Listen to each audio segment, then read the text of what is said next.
Muy buenos días, bienvenidos a este tiempo devocional, tu palabra para encontrar el camino. Hoy, 2 de junio del 2021, les invito para que continúen con la lectura de la Biblia en un año. Romanos capítulo 8, primer libro de Samuel, capítulo 17 y Salmos 62. Romanos capítulo 8, primer libro de Samuel, capítulo 17 y Salmos 62.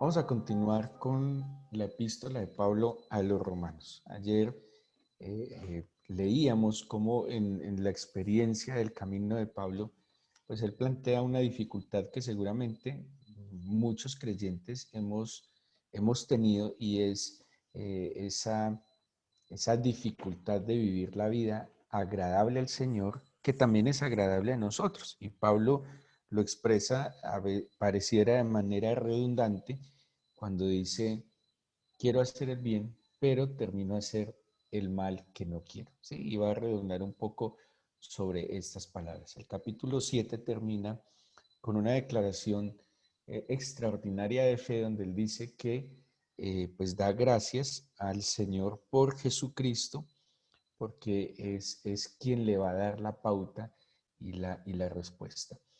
El capítulo 8 ya es lo que me plantea la solución a esta dificultad de la vida bajo el dominio de la carne, como lo menciona Pablo.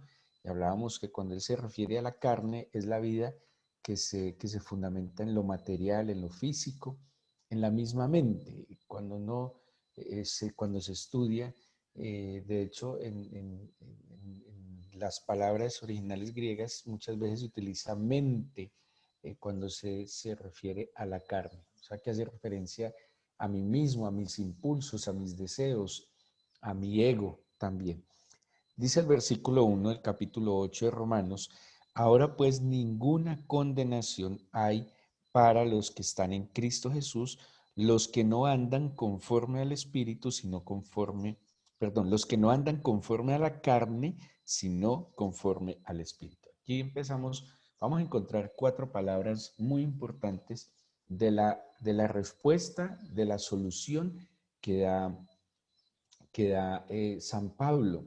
Y aquí la primera palabra es andar, ¿sí? Dice, y nos va a ir haciendo el comparativo: andar en el espíritu o andar en la carne. Andar en el espíritu traerá vida, andar en la carne, pues entonces traerá muerte. Andar, esta palabra andar, peripateo en griego, quiere decir literalmente caminar en torno a, ¿sí? Caminar en torno a. O sea que cuando dice la Biblia, los que no andan conforme a la carne, sino que andan conforme al Espíritu, son aquellos que caminan en torno al Espíritu. La definición de la palabra peripateo indica algo así como si yo tuviera un punto en la mitad y estuviera caminando alrededor de ese punto. Quiere decir que yo no me dirijo a una cantidad de puntos diferentes, sino que tengo un centro, tengo un punto de partida, tengo un eje central. Eso se refiere a andar en el Espíritu. Entonces Pablo dice, o usted tiene como eje central de su vida el espíritu, o tiene como eje central de su vida su propio yo, ¿sí? Ahora, quien tiene como eje central, quien camina en torno al espíritu, no es solo caminar con el espíritu, sino caminar en torno al espíritu. O sea que su prioridad es su vida espiritual, su prioridad es la comunión con el Señor. Dice, para ellos no hay ninguna condenación, ¿sí? Pero para aquellos que deciden caminar en torno a la carne, a sus deseos, a sus impulsos, a sus necesidades, pues para ellos seguramente entonces sí hay condenación. Dice el versículo 2, porque la ley del Espíritu de vida en Cristo Jesús me ha librado de la ley del pecado y de la muerte. Porque lo que era imposible para la ley, por cuanto era débil por la carne, Dios enviando a su Hijo en semejanza de carne de pecado y a causa del pecado, condenó al pecado en la carne, para que la justicia de la ley se cumpliese en nosotros, que no andamos, o sea, que no caminamos en torno a la carne, sino que caminamos en torno al Espíritu. Ojo con el 5, porque los que son de la carne piensan en las cosas de la carne, pero los que son del Espíritu piensan en las cosas del Espíritu. Aquí viene la segunda palabra o la segunda implicación de caminar en el Espíritu, de andar en el Espíritu, de estar en el Espíritu. Y es pensar. Ahí utiliza otra palabra que es froneo o froneo. Y viene, froneo es algo así como las partes que rodean el corazón, el diafragma, así también se define. Y froneo es una opinión personal que se desarrolla en acción.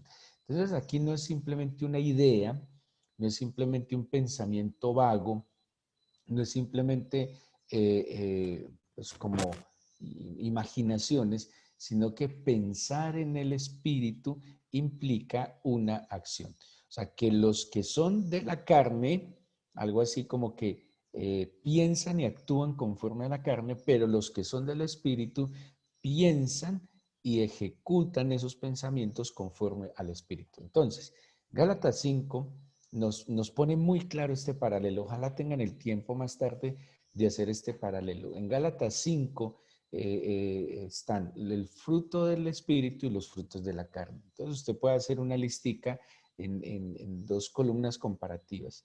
Y cuando usted decide andar y pensar conforme al espíritu, pues entonces sus pensamientos, sus ideas y sus acciones están en torno al amor, la paz, el gozo, la paciencia, la benignidad, la mansedumbre, la fe, la bondad, la esperanza.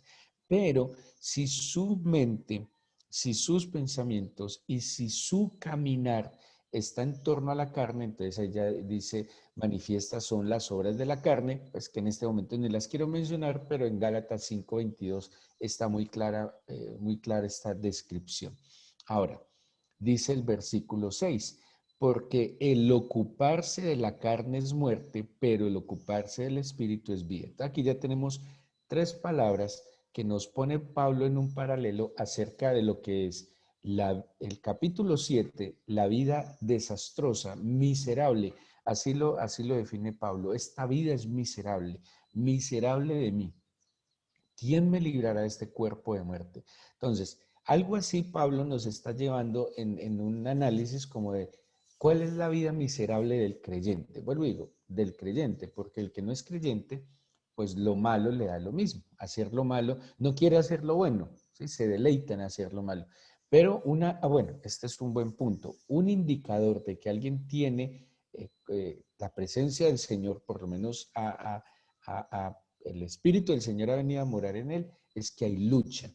Donde no hay lucha interna, pues no hay Espíritu Santo, simplemente está entregado a su naturaleza pecaminosa. Pero cuando alguien se ha arrepentido de sus pecados y ha aceptado a Jesucristo y ha permitido que su Espíritu more en él, pues va a haber lucha porque ha sido implantada una naturaleza divina y va a haber lucha. Cuando no hay lucha, cuando le da lo mismo, no discierne su mano derecha, su mano izquierda, se deleita en el mal, pues simplemente lo único que impera allí es la naturaleza pecaminosa. Entonces, Pablo está diciendo que el capítulo 7, esa confusión, esa vida miserable, implica pues que se ocupe, que primero, que ande, que camine en torno a la carne, que piense y ejecute sus pensamientos de acuerdo a la carne, ¿sí? Pero en el 8 también nos está diciendo que esta es la solución. Camine en torno al Espíritu, piense y actúe conforme al Espíritu. Dice el versículo 6, y aquí viene otra tercera palabra, ocuparse. porque el ocuparse de la carne es muerte, pero el ocuparse del espíritu es vida y paz. Entonces, qué bueno que usted pueda hacer el ejercicio de escribir y desarrollar esto en un paralelo y se va a dar cuenta para que usted tome la decisión. Lo que Pablo nos está exponiendo es diciendo, mire, si usted anda, piensa y se ocupa del espíritu, esto es lo que viene: vida, justicia, paz, verdad, esperanza, gozo, ¿sí?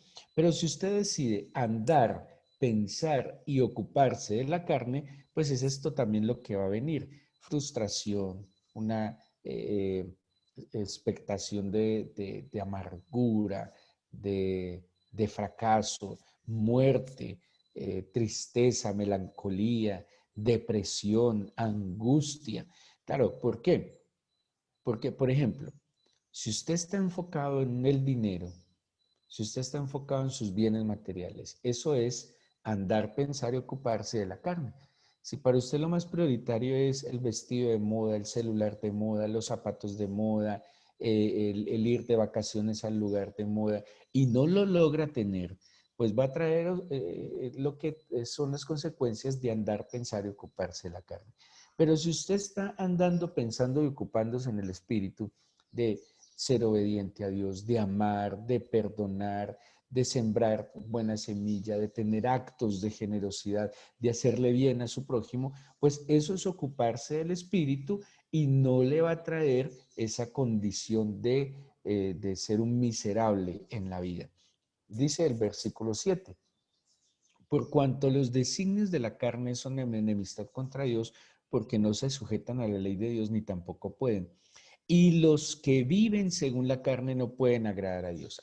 Aquí viene el cuarto punto. Mas vosotros no vivís según la carne, sino según el Espíritu, si es que el Espíritu de Dios mora en vosotros, y si alguno no tiene el Espíritu de Cristo, no es de él. Y aquí viene la cuarta expresión que usa San Pablo en este capítulo 8 de las implicaciones de vivir en el Espíritu. Entonces tenemos andar, que es caminar en torno a; pensar, que no solo es pensar y tener ideas, sino que mi opinión personal se ejecuta, se desarrolla en la acción; ocuparse, que este ocuparse implica, bueno, hay una expresión en la definición que me llamó mucho la atención, y es algo así como que es la expresión de mis tripas, así literalmente lo encontré. O sea que esa ocuparse es una opinión tan profunda, que es una opinión tan visceral que se manifiesta. ¿Sí? Ese ocuparse es como: yo le doy prioridad, esto es mi vida, la vida en el espíritu. Y cuarto, y es como si fuera avanzando en la intención de vivir en el espíritu. Primero, camino en torno a él, luego pienso y actúo, pero el ocuparse es como: esta es mi vida es la vida en el espíritu. Y luego dice vivir, y la palabra que utiliza en ese vivir según el espíritu me llama mucho la atención, porque esa expresión ya es ergo, ¿sí? Algo así como yo soy, o sea, yo soy espiritual. ¿Sí? Si lo tradujéramos literalmente sería algo así como, ya no es aquellos que viven en el espíritu, sino aquellos que son espirituales. ¿Sí? O sea, ya hay una identidad tal con el espíritu, que ya ni siquiera digo yo camino en el espíritu, yo pienso en el espíritu, yo me ocupo del espíritu, sino yo soy espiritual, yo estoy en el espíritu del Señor y yo y mi espíritu son uno solo. Dice entonces, porque si yo vivo según el espíritu, eh, dice, los que viven según la carne no pueden agradar a Dios, mas vosotros no vivís según la carne, sino que vivís según el espíritu, si es que el espíritu de Dios mora en vosotros, y si alguno no tiene el espíritu de Cristo, no es de él. Vamos a saltar al versículo 12. El versículo 12 dice: así que, hermanos, deudores somos, no a la carne, para que vivamos conforme a la carne. Porque si vivís conforme a la carne, o sea que este vivir conforme a la carne es cuando mi vida está fundida con las cosas materiales, con las cosas de este mundo, físicas, cuando mi vida está, o sea, si a mí la felicidad, mi plenitud, mi paz, me la determina lo que tengo en el bolsillo, si mi paz, mi felicidad la determina mi entorno social, pues la verdad es que estoy viviendo conforme a la carne. Y si estoy viviendo conforme a la carne, por eso experimento tanta desgracia, tanta angustia, tanta amargura, tanta frustración. ¿Sí? Porque mi vida está enfocada y está puesta es en lo que tengo, en lo que hago, en mi entorno y no en lo que soy o debería ser, que soy en esencia espíritu. El ser humano en esencia es un espíritu con alma y con cuerpo. El Espíritu Santo no es el ser humano no es un cuerpo con espíritu y alma. El ser humano es un espíritu que Dios le proveyó alma y cuerpo. En esencia somos espíritu. Por eso Pablo dice, cuando usted vive, cuando todo gira en torno a lo físico, a lo material, a lo que ofrece este mundo y esta sociedad, pues obviamente lo va a llevar a la muerte y a la destrucción. Deudores somos, entonces, al espíritu y no a la carne. Dice el versículo 14, porque todos los que son guiados por el Espíritu de Dios, estos son hijos de Dios. Pues no habéis recibido el espíritu de esclavitud para estar otra vez en temor, sino que habéis recibido el espíritu de adopción por el cual clamamos Abba Padre. Este versículo, y creo que hasta aquí podemos llegar ahora, es clave, fundamental, es extraordinario.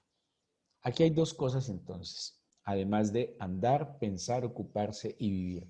Está él, que somos deudores al Espíritu y hemos de ser guiados por el Espíritu. Pero el versículo 15 nos da un argumento muy fuerte de por qué deberíamos andar, pensar, ocuparnos y vivir en el Espíritu. Y hay una razón, y es que es el Espíritu Santo la mejor herencia, algo así como el sello de garantía de que Dios es nuestro Padre. Algo así como el acta legal de adopción. Nosotros éramos extranjeros y advenedizos, y el Señor vino y nos adoptó formal y legalmente. Y es el Espíritu Santo, ese sello notarial, esa legalización de esa adopción, la marca indeleble, algo así como que la presencia del Espíritu es el apellido que Dios nos da a nosotros para ser legalmente sus hijos. Es lo que nos va a identificar como hijos de Dios. Es muy triste, cuando uno mira en noticias incluso llamados cristianos que se identifican con con una congregación o con un pastor y los llamados cristianos empuñan armas, los llamados cristianos vociferan y se jactan de ser cristianos, se jactan de congregarse, pero también se toman fotos con botellas de licor en sus manos. Se jactan y se toman fotos que son indecorosas, se toman fotos que no glorifican al Señor, manifiestan no la vida en el espíritu, sino que están manifestando la vida en la carne. Y aquí Pablo dice, si nosotros somos guiados por el espíritu, somos hijos de Dios y hemos recibido ese espíritu que es de adopción por el cual clamamos Abba Padre, ¿sí? Por el cual podemos decirle con libertad, con ternura, con confianza, Abba Padre. Esa expresión, aquí está utilizando Pablo arameo, no solo griego, está utilizando arameo, y esa expresión es muy cercana, esa expresión es tierna, es la que no cualquier hijo le va a decir a su padre, un hijo que tiene confianza y seguridad en su padre. Vamos a dejar ahí, lo que sigue ya es todo ese regalo maravilloso, ese don maravilloso que viene de andar, pensar, ocuparse, vivir en el Espíritu. Solo tener en cuenta el versículo 19. Cuando el Hijo de Dios se identifica como hijo por su Espíritu, anda, piensa, se ocupa, vive del Espíritu, entiende que es deudor al Espíritu, es guiado por el Espíritu, entonces se manifiesta y va a ser una respuesta a su entorno. Porque dice el 19, el anhelo ardiente de la creación es el aguardar la manifestación de los hijos de Dios, no la manifestación de los cristianos, no la manifestación de los evangélicos, no la manifestación de las denominaciones, la manifestación de los hijos de Dios. ¿Quiénes son hijos de Dios?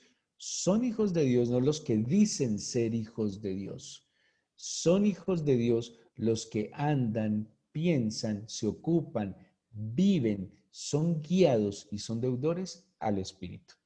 Los que caminan en torno al Espíritu, los que piensan y actúan conforme al Espíritu, los que están conectados, identificados con el Espíritu, los que son espirituales, los que son guiados en cada una de sus decisiones y pasos por el Espíritu Santo. Cuando estos se manifiestan, pues va a venir una respuesta al entorno que le rodea. Vamos a orar y yo creo que tenemos un desafío muy grande por delante. Somos deudores al Espíritu porque este mundo no nos salvó. Este mundo solo ha traído muerte, destrucción y esclavitud porque este mundo está dominado por el enemigo que vino a matar, hurtar y destruir. Y nosotros, si no andamos en el Espíritu, no vamos a experimentar la victoria que nuestro amado Señor Jesucristo nos dio en la cruz. Vamos a orar y entreguémosle este día al Señor. Y yo le invito a que cierre sus ojos en este par de minutos que vamos a orar. Y dígale que tome el control de su vida. Y sea humilde y reconozca si tal vez usted camina en torno a la carne. Usted todo el día está pensando en cómo producir dinero, cómo conseguir un mejor carro, cómo conseguir una casa más amplia. Si todo el día está pensando en el último vestido de moda, o que hay que ir a pasear al lugar que está de moda, si su vida se la pasa calculando cómo pagar sus deudas, y así se le van los días, si sus caminos, sus pensamientos, sus ocupaciones y su vida entera está enfocada en lo que tiene o no tiene, en compararse con lo que otros tienen y hacen, eso solo va a traer amargura, frustración, tristeza, angustia, y no va a disfrutar lo esencial que tiene: el amor de Dios, el amor de su familia, la salud. Estas cosas no nos dejan ni siquiera valorar la salud, disfrutar el amor de Dios. Vuélvase hoy al Señor, volvámonos hoy al Señor con todo el corazón, porque hemos de ser deudores al Espíritu. ¿Qué le debemos a este mundo? ¿Qué le debemos a este mundo lleno de corrupción, de violencia, de mentira, de engaño? Le debemos al que nos amó, le debemos al que nos perdonó, le debemos al que nos acepta. Todo te lo debemos a ti. Tú lo eres todo, mi Señor. ¿Por qué no le dice hoy, como Jacob le dijo en Peniel a Dios: no me quiero ir de tu lado, necesito que me mudes este corazón, que me transformes, que me hagas una nueva criatura, que me hagas una nueva persona? No puedo seguir viviendo bajo los esquemas, paradigmas y determinaciones de este mundo engañoso. No me puede seguir determinando mi estado de ánimo, Señor, las cosas, sino que tú, Señor, determines mi caminar. Toma mi corazón, mi alma, toma todo mi ser. Lléname, por favor, soy débil. Y como va a terminar diciendo el capítulo 8 de Romanos, que tu Espíritu me ayude en la debilidad, porque ni siquiera sé orar como conviene. Que tu Espíritu, que escudriña los corazones, Escudriñe mi corazón ahora y me limpie, me sane. Saque de mí la amargura, la envidia. Saque de mí, Señor, la iniquidad, la inmundicia. Que tu Espíritu me fortalezca para caminar de tu mano. Te pido, Señor, que tomes el corazón, la mente de cada uno de tus hijos que hasta ahora se han levantado a buscarte y que más tarde escucharán esta meditación. Fortalécelos, ampáralos y llénalos de ti. Te lo pido en el nombre de Jesús. Amén.